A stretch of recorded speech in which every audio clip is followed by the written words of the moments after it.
Hello, everyone. This is Adam Meister, the Bitcoin Meister, the Disrupt Meister. Welcome to Today in Bitcoin. Today is May the 24th, 2017. At least it still is in the United States. This is home of long-term cryptocurrency thinking. If you are impulsive, then you will not like this channel. I am proud to have the best guest in the space on this channel, and expect some really good ones on Friday for this week in Bitcoin, which should come on at 10:30 a.m. in the morning Eastern time on Friday. I'll have more about that in my next few videos. Before I start this video, I just wanted to say that not everyone in the United States, North America, Western world, the whole world, not everyone knows about cryptocurrency. They don't, some people have never heard of it. Actually, hardly anyone really knows about it, knows about Bitcoin. And just take a moment and step back and appreciate that you somehow got into this space after a day like today. Depending on how much of a commitment you made before the 2016 halving, you might be in really good financial shape right now. And who knows, you might be set for life after some things that happened today. Who knows what we're on the path toward. But you gotta think about the people who don't even know about this. And you also have to think about the 2020 halving, that, you know, there is still opportunity out there for people, but just consider yourself lucky or smart, or just think about the situation we're in. It's just amazing to be in this space right now. All right, so I'm wearing my Bitcoin shirt from Crypto HW Wallet. You can get your Trezor there, and you use fiat there. You don't actually use cryptocurrency, so you're not gonna spend your precious Bitcoin on t-shirts or on storage devices there. You use fiat, so check out the links below. And so, yeah, I'm a little tired. It is almost 5 in the morning here in Cyprus, but I told you guys I would do this second video of the day, and so I'm doing this second video of the day. So I'd really appreciate it if you pound that like button right now, spread the word, share the video, all that good stuff that I don't usually ask, because I usually just say pound that like button. But I also want to thank the person who sent me the Ethereum Classic. I'd also like to thank the person who sent me Bitcoin to reserve his spot on the June 1st Ask Me Anything. He already sent his question. He'll be the first question. His question will be the first one that I read, unless you send me more money, send me more than he sent, then you can be first. But don't worry, if you reserve your spot now, you send some cryptocurrency my way, email me at adam@trezorhelp.com. You will get your question in, and I will email you the answer. I will also answer it on the program itself on June the 1st. So more on that later. Pound that like button. Coinbase went down today. It might still be down. That is a great sign of fear of missing out. I mean, you need to realize that it is so hard for regular people to enter this space. It really is. They don't know Coinbase exists, and when they do, it goes down, apparently. They don't know what cold storage is. They don't know what term, what a private key is. They don't know these terms or anything like it. They're intimidated. They want there to be a what's it called? An ETF, so that someone else can take care of their Bitcoin for them. And right now, like, only GBTC takes care of your Bitcoin for them, and they don't know about that anyway. So we are still in 1994 internet days here when it comes to Bitcoin. And we have such a huge advantage, again, the people who are already in this. So Coinbase went down. That's a good sign. I have no idea what people are paying on Coinbase. Obviously, the price on Gemini right now is around, what, $24.50? I mean, we blew through 2,400 today. I mean, this is just like a shocking freaking day, isn't it? The GBTC fund hit $415. That's the equivalent of people saying that Bitcoin is worth $4,150. I mean, where are we going to? Where are we? Where is this going to lead us all? And I wanted to bring up Monero because I think I brought that up in the last 2 videos. And Fluffy Pony, the guy who started it, or whatever you want to call him, almost the unofficial spokesperson, who has done some controversial things in the past. He talks about Dash, which is a competitor, and he tries to discredit them. And to each his own. I've always said I disagree with his approach of going on to Coinbase's show, the scam show, yelling about Dash, not yelling, but saying that Dash was a scam. I didn't think that was professional of him. And today he did something worse. Basically, he stepped lower in terms of professionalism. He was supposed to make an announcement regarding Monero, and it was just a joke announcement. And I linked to the Reddits that are talking about it. They call fake news fluffy. What Fluffy Pony just did is not okay. It links to the video with his fake announcement. And, I can understand he's trying to be a troll and trying to make fun of the fact of people trying to make money off of cryptocurrency and speculating. But I mean, there are people accusing him of insider trading now, that some people sold right before he made the announcement. And maybe he told a couple people that he did. I mean, imagine if he did tell people like, hey, friend of mine, this is just fake. So, plan ahead. So this isn't good for Monero. I mean, this isn't good for his reputation. I mean, either, because when's he telling the truth? What's a joke? What's not a joke? And did he do something that would be considered insider trading in another financial realm? So, and what does he, if he starts attacking Dash again, calling Dash a scam, well, what he just did was really scam-like. So he's just entered a bad realm here, and this is totally new. I mean, it's very newsworthy, because this is like the first time I've ever heard anything like this before. Outsiders are going to look at the cryptocurrency space and hear about this. I mean, they probably won't hear about it, but they do hear about it. Are they going to think, oh, it's very professional? This is something I want to get into? No, of course not. But whatever, to each his own. So also Gabriel down in Chile, who's been a guest on the show, he says Bitcoin went up to $3,000 down there. We also have to realize that the growth of the space, the incredible growth of Bitcoin and cryptocurrency, is going to bring many more scammers in. So people have to prepare. The spam here on my channel is at an all-time high of people posting stuff about cloud mining, all these insane things I have to erase constantly. And then if you post a URL on my YouTube, it goes right to spam and mixes with these other things. So something's going to get erased by accident. Sorry, eventually. I mean, I get so much spam, and then I just want to tell everyone that in advance. So the growth brings a lot of good things to the space, but at the same time, it's going to bring some bad things to the space. And, the SegWit, by the way, pound that like button, people. The scaling debate has not been solved. All right. The developers are not behind what's going on. I mean, Barry Silbert gave it a good try, I guess. But there's some people that are starting to comment like, well, let's just go with what Barry Silbert has to say. Let's just get this over with. The price will go up even more if we just do something. This is not a time to become impulsive, people. Just because the price is close to $2,500 doesn't mean you make the biggest mistake ever in the history of Bitcoin and end up with a hard fork. A hard fork is a disaster. A contentious hard fork is a disaster. If they're ends up with two Bitcoin, one saying it's the real Bitcoin, the other one saying it's the real Bitcoin, let this play out. This is a time that you have to show you're not impulsive.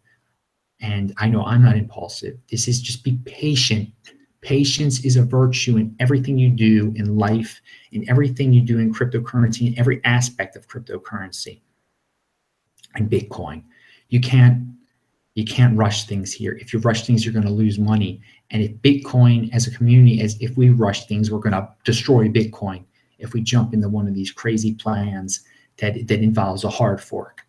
So please, I'm trying to be a voice of reason here. And there are many other people that agree with me that a hard fork is a disaster. And I know people are going to point to other examples of hard fork. Please, it's just a contested hard fork is not good. If we end up with 2 Bitcoin, that's what I mean. Again, I'm tired here. It's almost 5 a.m. But hey, man, I'm doing this I love Bitcoin. So I linked to the CoinMarketCap charts again, and it showed one of these interesting charts, and you really should look at these charts, show that Ripple and Ethereum have been the main drivers of taking away the so-called Bitcoin dominance. This chart shows like the Ethereum dominance and the Ripple dominance too, and it actually shows that Litecoin has stayed the same in terms of its dominance throughout the entire year, which is really interesting stuff. So check that out. So let's talk about Vinny Lingham now. He is transitioning into this new role of making these ICOs look really legitimate. There are a lot of people in the community who are not fans of ICOs because it's just, we don't know which one's legitimate, which one's, what are these things? All this money pouring into them blindly. A lot of people like to take things slow, and the idea of being able to fund your own project is great. That's great. But some of these things have just grown exponentially, and so he's doing his own ICO, okay? He's involved with an ICO with his company, and I wanted to read one of his tweets. And if ICOs can start happening on Bitcoin, imagine what that could do to the price.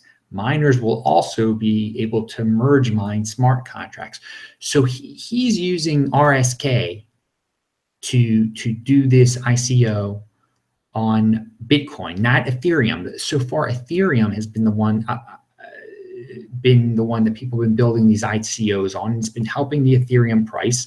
Coinbase says that's a use case of Ethereum. You make these ICOs on it. And it's true, but what will happen if people start to do it with Bitcoin, with what's available now, or what will be available? And if Vinny leads the way to a successful ICO on Bitcoin, what will it mean for the ICOs on Ethereum? Will people transition to Bitcoin? Will people move away, stop buying Ethereum as much as they have, stop speculating on Ethereum as much as they have? Could it hurt the price of Ethereum? Could it help the price of Bitcoin? Like him or not, Vinny Lingham is a huge name in the space. And he's doing something here that is someone as legitimate as him has not gotten into with an ICO yet. So we'll see what this brings. I mean, there's a lot of thoughts going in my head right now. But yeah, I think a lot of people are going to think about ICOs in a much more legitimate way now. And there's a related post I linked to. Civic is his company, and we're enabling the future of privacy, digital security with chain auth. I mean, so you can read about what's going on below. I wanted to say, because so many of you have you make a lot of conclusions about me and everything, which I find hilarious. But because Ethereum and Ethereum Classic have been pumping lately, I mean, Ethereum Classic had a major pump today, and it actually got back to 10% of Ethereum, didn't it, in terms of its value? Anyway, I have to do a full disclosure here. People often ask me, Adam, of your crypto portfolio, what percent is in altcoins? And I'm always saying it's 99% Bitcoin, 99% Bitcoin in value.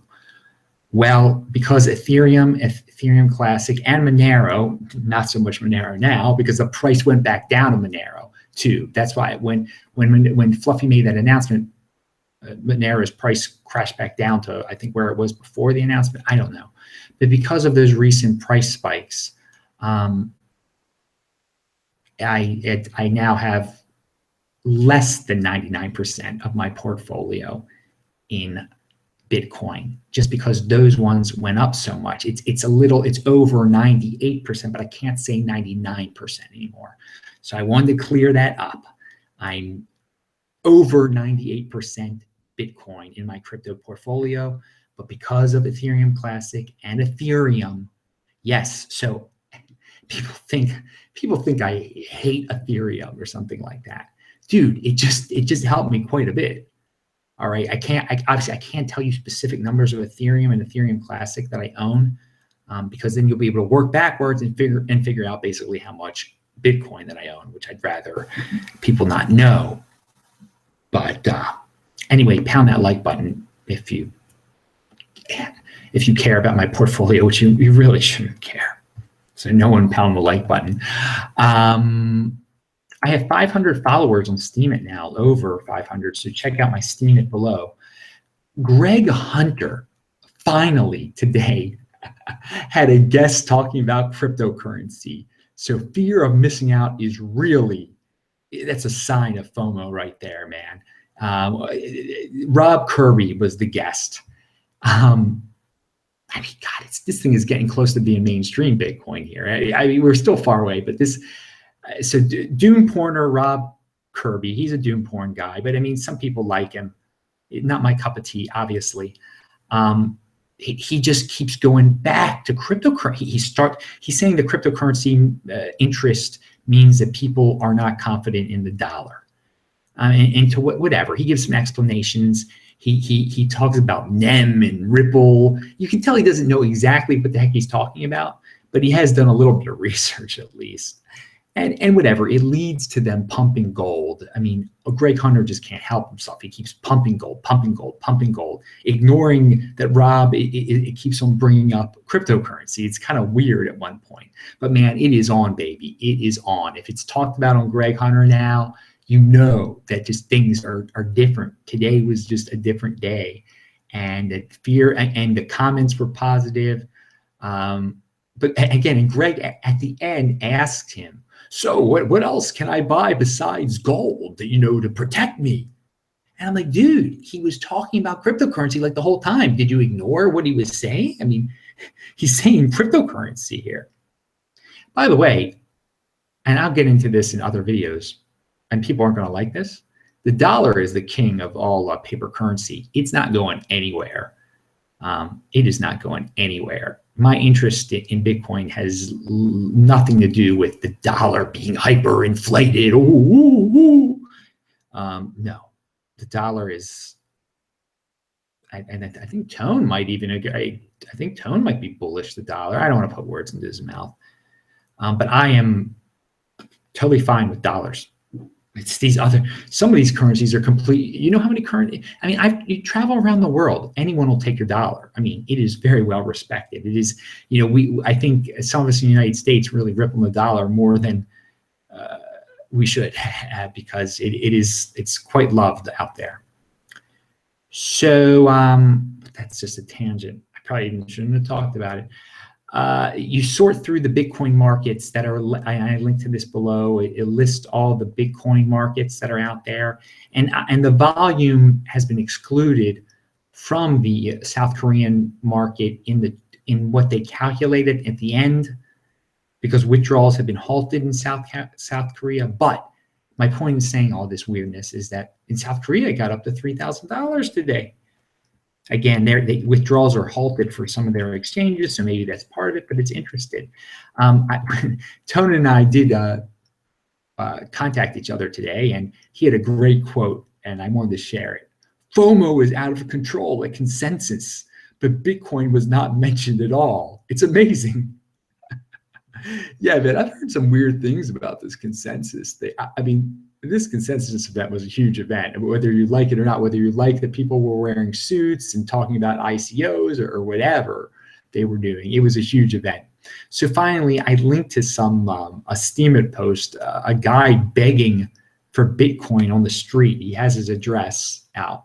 And I don't know, I think it might be a fake picture, but I said in a past video that it would be a sign that, when you had beggars just listing their Bitcoin address, that we'd be in a new paradigm. And I'm not saying that really happened or not, but it's funny that the picture was out there on this day of all days, where, I mean, it feels like we are almost in a new paradigm. It feels like This is what a day everyone really has been waiting for a long time. So now it's past 5 a.m. here. I am Adam Meister, the Bitcoin Meister, the Disrupt Meister. Please pound that like button. Remember to subscribe to this channel, like this video, share this video. Check out the notes section below. I do post a new video here every day, sometimes 2 like today. Tomorrow I'll probably go back to 1 because it is hard to do 2 a day, but there was so much to cover today. It was such a momentous day. I'd say, you know, always remember this day, but it seems like every day this week we're having a bigger and bigger day. So who knows if it will be eclipsed by tomorrow. That would be awesome. To the moon, people. Pound that like button. Bye-bye.